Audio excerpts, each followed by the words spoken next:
بسم اللہ الرحمن الرحیم۔ السلام علیکم ورحمۃ اللہ وبرکاتہ۔ میں ہوں آپ کا دوست ضیاء اور ویلکم کہتا ہوں آپ کو۔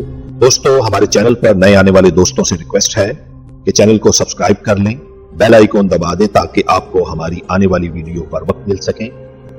ساتھ ساتھ ویڈیو کو شیئر بھی کر دیں اور لائک بھی کر دیں۔ دوستو، نماز ہمارے دین کا اہم رکن ہے۔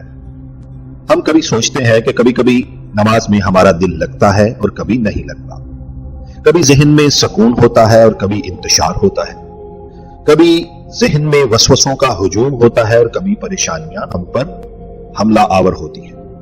نماز کے وقت یکسوئی شاذر و ناظر ہی نصیب ہوتی ہے۔ اس سے دل میں یہ کھٹک رہتی ہے کہ ایسی ناقص نماز کا کیا فائدہ جو صرف اٹھک بیٹھک پر ہی مشتمل ہو۔ رفتہ رفتہ ایک بات سمجھ میں آئی کہ عمارت تعمیر کے لیے ابتدا میں تو صرف بنیاد کو ہی مضبوط کرنے کا اہتمام کیا جاتا ہے، اس کے خوشنما ہونے کے پیچھے نہیں پڑتے۔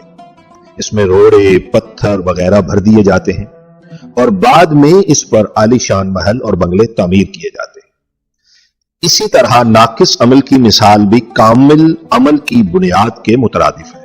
بنیاد کی خوبصورتی اور بدصورتی پر نظر نہ کی جائے، جو کچھ جس طرح بھی ہو ہمیں کرتے رہنا چاہیے۔ جیسے نماز گویا ناقص ہی ہو مگر ہو حدود کے اندر تو وہ ہو جاتی ہے۔ اس پر عمل کرنے سے نماز کامل کا دروازہ بھی اپنے آپ ہی کھلنا شروع ہو جاتا ہے۔ تو دوستو، ہمیں نماز پڑھتے رہنا چاہیے۔ خشوع و خضوع نہ بھی ہو تو نماز ادا ہو جاتی ہے۔ یہ مضمون آج ہم نے آپ کے لیے شہاب نامہ سے لیا۔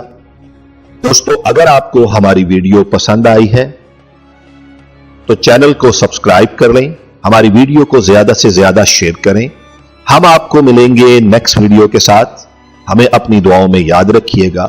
اللہ تعالیٰ آپ کا ہمیشہ حامی و ناصر ہو۔ بہت شکریہ۔ اللہ حافظ۔